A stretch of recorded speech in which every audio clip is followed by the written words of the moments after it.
Você sabia que aquilo que você coloca no seu prato todos os dias pode decidir guerras, quebrar economias e mudar alianças entre países inteiros? Pois é, o Brasil não está só vendendo soja, carne ou café para o mundo. O Brasil está construindo poder. Poder real, poder silencioso. E alguns países já perceberam uma verdade assustadora. Quem controla a comida, controla o mundo. E neste exato momento, o Brasil está controlando a comida de bilhões de pessoas ao redor do planeta. E você nem imaginava isso. Hoje você vai descobrir como o Brasil se transformou numa peça absolutamente chave da geopolítica alimentar mundial. E por que isso pode afetar desde o preço da carne no supermercado da sua esquina até o equilíbrio de poder entre as maiores potências do mundo. Isso não é só economia, isso é estratégia global. Isso é jogo de poder. E você está no meio disso sem nem perceber. Fique até o final desse vídeo porque você vai ver coisas que os governos não falam abertamente, mas que estão acontecendo agora, neste momento, enquanto você assiste isso. Vamos começar do começo. Como o Brasil chegou nesse ponto?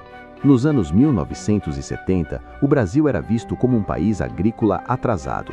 A agricultura era primitiva.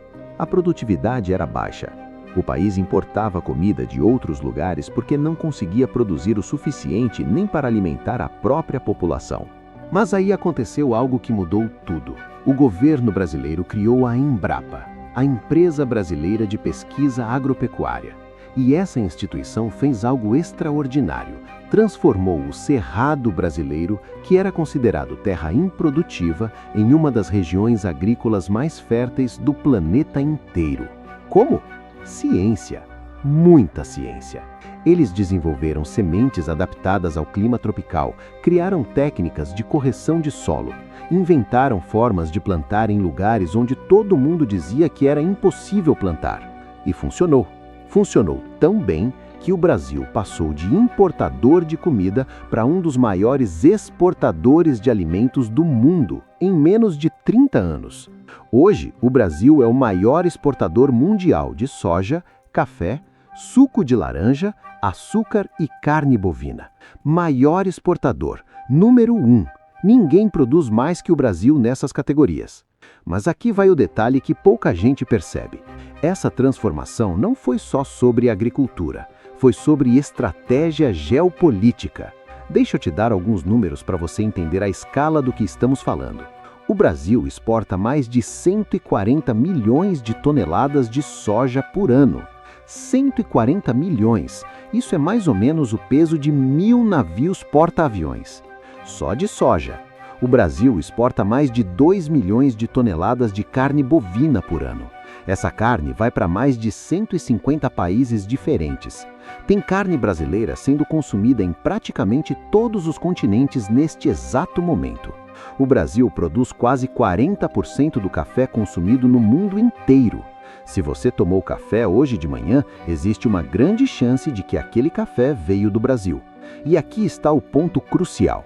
Esses números não representam só dinheiro, representam dependência. Dependência de outros países em relação ao Brasil. E quando um país depende de você para alimentar sua população, você tem poder sobre esse país. Poder de verdade. Agora vamos entrar na parte mais interessante e mais perigosa dessa história. Como essa dependência virou uma arma política. Existe um vilão nessa história, mas não é uma pessoa, não é um país específico. O vilão é um sistema. A dependência global do Brasil combinada com interesses conflitantes de dezenas de países diferentes. Vou te explicar como isso funciona na prática. Imagina que você é o presidente da China. Seu país tem 1 bilhão e 400 milhões de pessoas para alimentar, mas você não tem terra suficiente para produzir toda a comida que precisa. Então você precisa importar. De onde você importa? Do Brasil. Porque o Brasil tem terra, tem tecnologia, tem capacidade de produção em escala gigantesca. Agora imagina que o Brasil decide aumentar os preços da soja ou da carne. Ou pior, imagina que o Brasil decide parar de vender para você por motivos políticos. O que acontece? Falta comida, os preços explodem, sua população fica brava, protestos começam, você pode até perder o poder. Entendeu o poder que isso dá ao Brasil? Mas agora vem o outro lado da moeda. O Brasil também depende dessas exportações. A economia brasileira precisa desse dinheiro entrando. Então, se a China decidir parar de comprar do Brasil e comprar de outro país, a economia brasileira sofre um baque enorme. Isso cria um jogo de xadrez geopolítico extremamente complexo e perigoso. E esse jogo está acontecendo agora. Deixa eu te mostrar casos reais. Em 2019, a China estava em guerra comercial com os Estados Unidos. Os americanos taxaram produtos chineses. A China retaliou e parou de comprar soja dos Estados Unidos, que até então era o maior fornecedor. Para onde a China correu? Para o Brasil. Da noite para o dia, as exportações brasileiras de soja para a China explodiram. O Brasil ganhou bilhões com isso. Mas aqui está o problema. Isso deu à China um poder enorme sobre o Brasil, porque agora o Brasil depende ainda mais da China como cliente, e a China sabe disso. Então, quando o Brasil toma decisões sobre desmatamento da Amazônia, por exemplo, a China pode pressionar dizendo: cuidado com o que você faz, porque podemos comprar soja de outro lugar. Viu como a comida virou arma política? Outro exemplo, a guerra na Ucrânia. A Ucrânia é um grande exportador de trigo. Quando a guerra começou em 2022, as exportações ucranianas pararam. O mundo entrou em pânico. Faltou trigo. Os preços dispararam. Países do Oriente Médio e da África que dependiam do trigo ucraniano entraram em crise. E para onde eles correram? Para o Brasil, para a Argentina, para o Canadá. Quem tinha comida virou rei. E o Brasil aproveitou. As exportações de milho e outros grãos aumentaram drasticamente. O Brasil literalmente lucrou com uma guerra do outro lado do mundo. Mas isso também mostra a fragilidade do sistema. Uma guerra em um país pode desestabilizar a comida do mundo inteiro. E o Brasil está no centro desse sistema. Agora vamos falar dos verdadeiros jogadores desse jogo, os países e empresas que controlam o mercado global de comida. Antes de continuar, se você está achando essas informações valiosas, deixa o like agora. Isso ajuda o algoritmo a espalhar esse conhecimento para mais pessoas. E se inscreve no canal, porque eu trago conteúdos assim toda semana. Vamos começar pela China. A China é, de longe, o maior comprador de produtos agrícolas brasileiros. Sozinha, a China compra mais de 30% de tudo o que o Brasil exporta de soja e carne. 30%. Isso é um número absurdo. Significa que quase 1/3 da produção agrícola de exportação do Brasil vai para um único país. E a China sabe disso, então ela usa esse poder de compra para influenciar decisões brasileiras. Quando o Brasil quer fazer acordos comerciais com Taiwan, por exemplo, a China pressiona. Quando o Brasil quer se alinhar mais com os Estados Unidos, a China lembra: cuidado, somos seu maior cliente. Isso não é teoria da conspiração. Isso é diplomacia moderna. Comida como ferramenta de pressão política. Mas a China não é a única. A União Europeia também joga esse jogo. A Europa compra muita carne e soja do Brasil. Mas a Europa também tem preocupações ambientais enormes. Então eles criaram regras. Só vamos comprar do Brasil se vocês provarem que não estão desmatando a Amazônia. Isso parece razoável, certo? Proteger o meio ambiente. Mas na prática, isso dá à Europa um poder enorme de ditar políticas internas brasileiras. Eles estão literalmente dizendo: façam o que a gente quer ou paramos de comprar.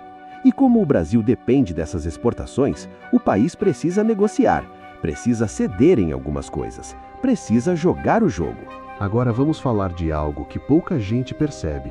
Não são só os governos que controlam esse jogo, são as empresas. Existem 4 grandes empresas que controlam a maior parte do comércio global de grãos. Elas são chamadas de ABCD: Archer Daniels Midland, Bunge, Cargill e Louis Dreyfus. Essas 4 empresas controlam aproximadamente 70% do comércio mundial de grãos. 70%. Elas decidem preços, controlam logística, definem rotas de exportação. E todas elas operam pesadamente no Brasil. Elas são donas de silos, de portos, de fazendas. Elas têm mais poder sobre o preço da comida do que a maioria dos governos. Isso significa que mesmo quando o Brasil produz a comida, ele não controla totalmente o que acontece com ela. Essas empresas, sim. E aqui vai uma curiosidade assustadora.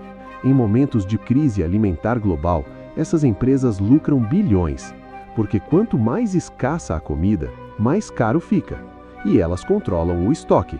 Isso já aconteceu em 2008, durante a crise alimentar global. Os preços dos alimentos dispararam. Milhões de pessoas passaram fome. E essas 4 empresas tiveram lucros recordes. Deixa isso te fazer pensar. Quem realmente controla a comida do mundo? Agora vamos falar sobre o papel específico e único que o Brasil tem nesse jogo global. O Brasil tem 3 vantagens que quase nenhum outro país no mundo tem ao mesmo tempo: território gigante, clima favorável e água abundante. O Brasil tem mais de 850 milhões de hectares de território. Desses, cerca de 250 milhões são usados para agricultura e pecuária. E ainda há milhões de hectares que podem ser convertidos para a produção sem precisar desmatar a Amazônia. Isso é uma quantidade absurda de terra. Poucos países têm isso.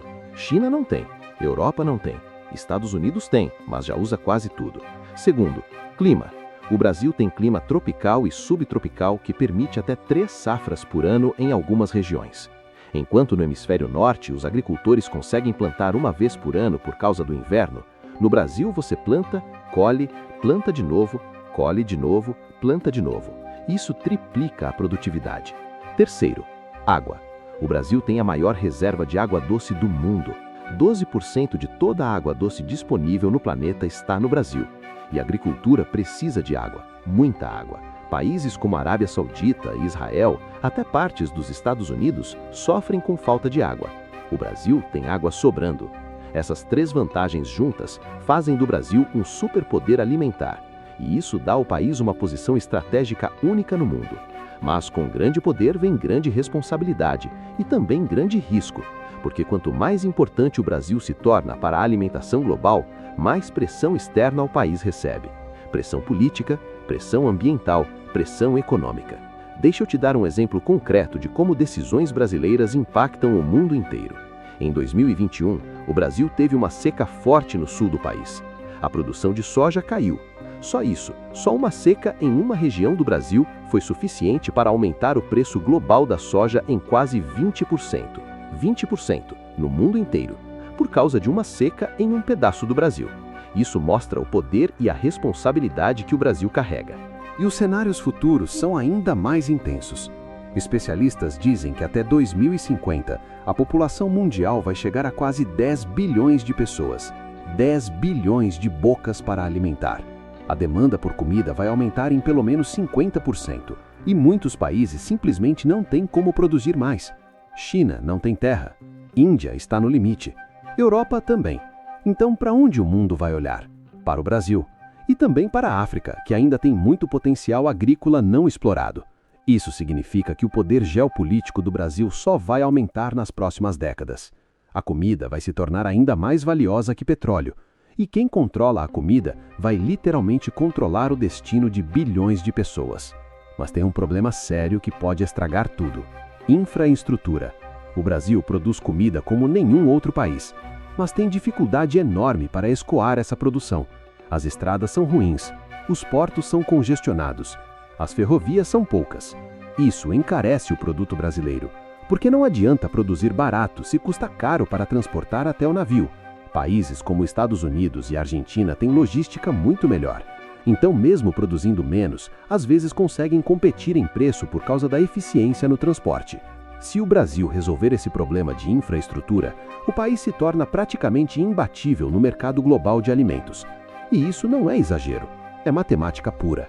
Se você está gostando desse conteúdo e quer entender mais sobre como o mundo realmente funciona por trás das notícias, se inscreve no canal e ative o sininho. Eu posto vídeos assim toda semana. Agora vamos para a parte que te afeta diretamente. Como tudo isso impacta o seu bolso e a sua vida. Você pode estar pensando, tudo bem, o Brasil exporta comida, mas o que isso tem a ver comigo? Tem tudo a ver. Quando o Brasil exporta muita carne, por exemplo, a oferta de carne no mercado interno diminui. E quando a oferta diminui, o preço sobe. É lei básica de oferta e demanda. Isso aconteceu várias vezes nos últimos anos. O preço da carne no Brasil disparou porque os frigoríficos preferiam vender para a China, que paga mais, do que vender para o mercado interno brasileiro. Você, consumidor brasileiro, acabou competindo com o consumidor chinês pelo mesmo produto, e o chinês tem mais dinheiro. Então você perde. Mesma coisa com feijão, arroz, milho. Quando o Brasil exporta muito, o preço interno tende a subir. Isso criou até um termo novo, inflação de commodities. Seus alimentos ficam mais caros não porque falta comida no Brasil, mas porque outros países estão dispostos a pagar mais por ela. E você sente isso todo mês no supermercado. Mas tem outro lado dessa moeda. As exportações trazem muito dinheiro para o Brasil, bilhões de dólares por ano. Esse dinheiro gera empregos, movimenta a economia, paga impostos. Então existe um equilíbrio delicado que o governo precisa gerenciar. Exportar o suficiente para trazer dinheiro, mas não tanto a ponto de faltar comida internamente e os preços explodirem. E esse equilíbrio está cada vez mais difícil de manter, porque a demanda externa só cresce. A China quer mais, a Europa quer mais, o Oriente Médio quer mais, e o Brasil está no centro dessa disputa. Agora vamos falar de algo que muita gente não percebe. Você, consumidor, também tem poder nesse jogo. Quando você escolhe o que compra, você está votando com seu dinheiro. Se você compra produtos de empresas que desmatam, você está financiando o desmatamento. Se você compra de produtores sustentáveis, você está incentivando práticas melhores. Parece pouco, mas quando milhões de pessoas fazem isso, a indústria muda. Já está acontecendo. Grandes redes de supermercado na Europa e nos Estados Unidos estão exigindo certificações de sustentabilidade dos fornecedores brasileiros. Se o produtor não provar que não desmatou, não consegue vender. Isso está forçando mudanças reais no Brasil. Fazendeiros estão tendo que se adaptar. Empresas estão tendo que mudar práticas. Tudo porque o consumidor final exigiu. E você pode fazer parte disso. Pode exigir transparência, pode perguntar de onde vem sua comida, pode escolher melhor, porque no final das contas, quem realmente tem o poder é quem compra. E falando em poder, vamos para a conclusão mais importante de tudo isso. O Brasil está numa posição única na história. O país tem a capacidade de alimentar bilhões de pessoas. Tem terra, água, tecnologia, conhecimento, mas também está numa encruzilhada. O país pode usar esse poder de forma inteligente, construindo alianças estratégicas, diversificando mercados, investindo em sustentabilidade, melhorando infraestrutura. Ou pode desperdiçar esse poder com decisões ruins, dependência excessiva de poucos compradores, degradação ambiental que destrói a reputação internacional. O futuro do Brasil como potência alimentar depende das escolhas que estão sendo feitas agora. E essas escolhas vão definir não só o destino do Brasil, mas também de bilhões de pessoas ao redor do mundo que dependem da comida brasileira. Porque uma coisa é certa, num mundo com 10 bilhões de pessoas, comida vai valer mais que ouro. E quem tem a comida vai ter o poder. O Brasil tem a comida. A pergunta é, vai saber usar esse poder? E você, o que acha disso tudo? O Brasil deveria priorizar alimentar o mundo ou alimentar os brasileiros primeiro? Deveria produzir mais, mesmo que isso cause impacto ambiental? Ou deveria preservar a natureza, mesmo que isso signifique produzir menos? Não existem respostas fáceis. São decisões complexas que vão afetar gerações. Mas uma coisa é certa, você precisa entender esse jogo, porque ele está acontecendo agora. Está afetando o preço da sua comida. Está mudando o equilíbrio de poder mundial, está definindo o futuro. E quem entende o jogo não é pego de surpresa. Se você quer continuar entendendo os movimentos do mundo antes que eles cheguem à sua mesa, se inscreve agora no canal e ativa o sininho. Toda semana eu trago análises profundas como essa sobre economia, geopolítica e tudo que realmente importa. E comenta aqui embaixo, você acha que o Brasil está usando bem esse poder alimentar ou está desperdiçando a oportunidade? Quero saber sua opinião. Valeu e até o próximo vídeo.